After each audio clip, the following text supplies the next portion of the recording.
સ્થાનિક સ્વરાજ્યની ચૂંટણી નજીક આવી રહી છે। આ 26મીએ સ્થાનિક સ્વરાજ્યની ચૂંટણી છે અને જેમ જેમ ચૂંટણી નજીક આવી રહી છે એમ પાર્ટીના કાર્યકર્તાઓ તેમની પાર્ટી છોડીને બીજી પાર્ટીમાં જોડાતા દેખાઈ રહ્યા છે। તેમનો આ સિલસિલો યથાવત જ છે। નમસ્કાર, આપ જોઈ રહ્યા છો ચક્રવાત ન્યૂઝ। હું આપની સાથે વંશિકા।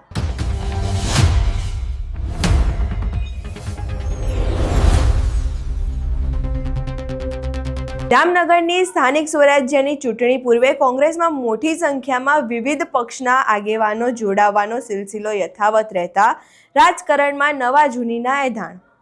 થોડા દિવસો પહેલા જ શહેર કોંગ્રેસ કાર્યાલય પર પૂર્વ સાંસદ વિક્રમ માંડમના હસ્તે પૂર્વ કોર્પોરેટર તથા ભુજ સિટીના આરોપી અતુલ ભંડેરી 100 જેટલા સમર્થકો સાથે શહેર કોંગ્રેસ પ્રમુખ દિગુબા જાડેજા, વિપક્ષ નેતા ધવલ નંદા સહિતના ઉપસ્થિતિમાં કોંગ્રેસનો ખેસ ધારણ કરીને જોડાયા। બીજી તરફ આમ આદમી પાર્ટીના ઉમેદવારોની યાદીમાં જાહેર થયેલા વોર્ડ નંબર 2ના ઉમેદવાર હનીફ મલિક અચાનક આપનો સાથ છોડીને પોતાના 250થી વધુ કાર્યકર્તાઓ સાથે કોંગ્રેસમાં જોડાયા। તેમજ બહુજન સમાજ પાર્ટીના વોર્ડ નંબર 6ના પૂર્વ કોર્પોરેટર ફુરકાન શેખ પણ બસપા છોડીને કોંગ્રેસમાં જોડાયા છે। આમ જામનગર મહાપાલિકા ચૂંટણી પહેલા જ કોંગ્રેસ પાર્ટીમાં અન્ય પક્ષના કાર્યકરો મોટી સંખ્યામાં એક પછી એક જોડાતા ભાજપ, આપ, બસપા જેવી પાર્ટીના પરિણામો પર શું અસર પડશે તે જોવાનું રહ્યું।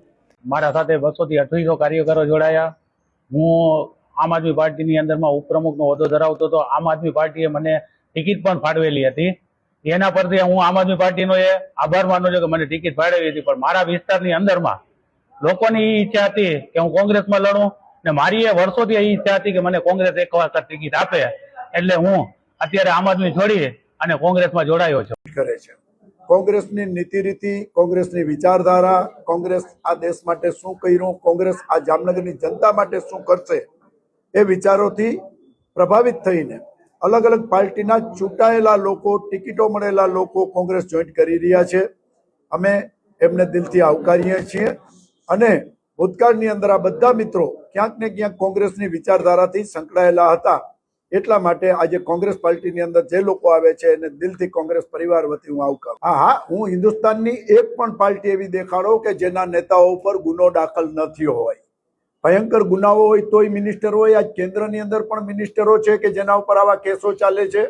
આક્ષેપ કરવો એ એક વાત છે અને ગુનો સાબિત કરવો એ બીજી વાત છે। ગુનો સાબિત થાય પછી જ ગુનેગાર કહેવાય।